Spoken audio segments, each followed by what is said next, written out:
আসসালামু আলাইকুম বন্ধুরা, আজকে দেখাবো প্রবাসের জীবন কেমনে কাটে, কাজের দিনগুলি। এই যে সকাল এখন কিন্তু 6:12 বাজতাছে। তা আমি কি করি, সকালে উইঠা নাস্তা করি। নাস্তা করার পরেই কাজের উদ্দেশ্যে রওনা দেই ভাত এগুলি নিয়ে। তা যারা আমরা প্রবাসে আছি তারা এই জিনিসগুলি ফেস করি। যারা প্রবাসে নাই তারা কিন্তু এই জিনিসগুলি বোঝার চেষ্টা করি না। আমরা ভাবি যে হয়তোবা যারা প্রবাসে এখনো আসে না তারা ভাবে যে প্রবাস অনেক সুখের হয়। আমি নিজেও যখন আমি প্রবাসে ছিলাম না, আমি যখন দেশে ছিলাম তো আমি ভাবতাম যে প্রবাস অনেক সুখের হয়। কিন্তু প্রবাস এতটা সুখের না যতটা আমরা বাংলাদেশ থেকে ভাবছিলাম। যারা নাকি এখন বাংলাদেশে দেখেন, কেউ ভাইয়ের টাকায় মোটরসাইকেল কিনে, কেউ বাপের টাকায় মোটরসাইকেল কিনে। ওই লোকটা যখন নাকি প্রবাসে আসে তখন সে টাকার মূল্যটা বুঝে এবং তখন যখন তার ছেলে সন্তান হয় তখন তার ছেলে সন্তান আবার এই জিনিসগুলি করে, মোটরসাইকেল কিনে বা টাকা ওড়ায়, ভালোভাবে মানুষ হয় না। যদি ভালোভাবে মানুষ হতো তাহলে বাংলাদেশ কিন্তু আরো উন্নত হইতে পারতো, কিন্তু এই জিনিসগুলি আবার অনেকে হয়, সবাই যে একরকম হয় তা না। তো প্রবাস অনেক কষ্টের, অনেক কষ্টের। যেমন আমি এখন কাজে রওনা দিতেছি, এখন কিন্তু সকাল। নিউজিল্যান্ডে এটা শীতের সময় হয়ে গেছে, আজকে নতুন টাইম চেঞ্জ হয়েছে। তো এই যে কাজের উদ্দেশ্যে রওনা দেব এখন।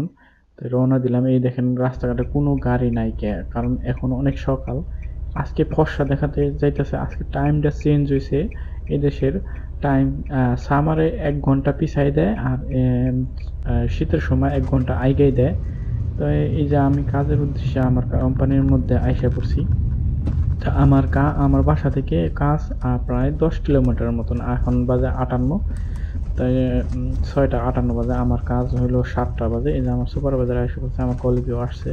তা আমি হয়তো বা একটু লেট করছি, সমস্যা নাই, কারণ কাজের আরেকটু সময় বাকি আছে। তাই প্রবাসে যেমন আসছি, যেমন টাকা আছে ওরকম কষ্ট আছে, অনেক কষ্ট। যেমন কথার কথা, আপনি বাংলাদেশে যারাই আছে তারা কিন্তু আম কেউ আর একদিনের তরকারি ২য় দিন খায় না বললেই চলে। প্রবাসে যারা আছি আমরা, তারা কিন্তু এসব খুব কমই করা হয়, যে প্রতিদিন রান্না করে প্রতিদিন খাওয়া। আমরা কি করি, ১ দিন রান্না করে ২ দিন খাই বা ৩ দিন খাই, এরকম খাই। আবার অনেকটা সময় আমরা কিন্তু ভালো একটা কিছু চাইলেও খাইতে পারি না। খাইতে পারি না বলতে কি, আমরা খাইতে পারি কিন্তু আমরা ওই রান্নার যে কষ্টটা ওই জিনিসটা পারি না। কারণ সারাদিন কাজ করার পরে সন্ধ্যার সময় বাসায় গিয়ে আবার একটা রান্না করা, ওইটা রান্না করা, এইগুলি সম্ভব হয় না। আর প্রবাসে যারা দেশে থাকে তারা কিন্তু অনেক ধরনের রান্নাবান্না করতে পারে, তাদের অনেক সময় থাকে। বা প্রবাসে যারা আছে তাদের কাজকর্ম করে আর সময় থাকে না যে একটা পরে আরেকটা রান্না করব। তো এই আজকের কাজগুলি, এই যে মেশিন সব অন করার পরে এই কাজ শুরু করে দিলাম। এই যে এখন ছিল আমার 10টার সময় আর কপি টাইম। তো কপি টাইম বলতে ওই সময় ০.৫ ঘন্টা হয়, কিন্তু ওইটার মধ্যে আমি খাবার-দাবার শেষ করতে পারি। তো খাবার-দাবার শেষের পরে এই যে আমি সারাদিন কি কাজ করলাম, এখন প্রায় যাওয়ার সময় হয়ে গেছে। এই যে এইসব কাজগুলি আজকে করছি। নিচেরটা উম এই যে এগুলি আজকে করছি। ওয়েল্ডিং করা হয় নাই, ওয়েল্ডিং করব। আমাদের একটা মেশিন নষ্ট হয়ে গেছে। ওই মেশিনটা রিপেয়ার করার পরে পরে হয়তোবা বাকি কাজগুলি সম্পন্ন করার পরে ওয়েল্ডিং করব। এই যে ডোর ক্লোজ করে, সবকিছু ক্লোজ করে বাসায় যাইতে হইব। সন্ধ্যা কিন্তু প্রায় হয়ে গেছে। তাই দরজা লক করার পরে এই যে আরেকটা লক আছে ওইখানে বাইরের, ওইটা লক করার পরে বাসায় চলে যেতাম। তাই আসছি সকালে আর যাইতে হবে এই সন্ধ্যার সময়। আপনারা দেখতে থাকুন, একটু পরে দেখবেন আমি বাসায় যেতে যেতে আমার কিন্তু যে আলোটা আছে এই আলোটা থাকবো না, সন্ধ্যা হয়ে যাবে। এখনো সন্ধ্যা হয়ে গেছে কিন্তু এখানে মোটামুটি ভালোই আলো দেখা যাচ্ছে। তো এরকমই প্রবাস জীবন অনেক কষ্টের।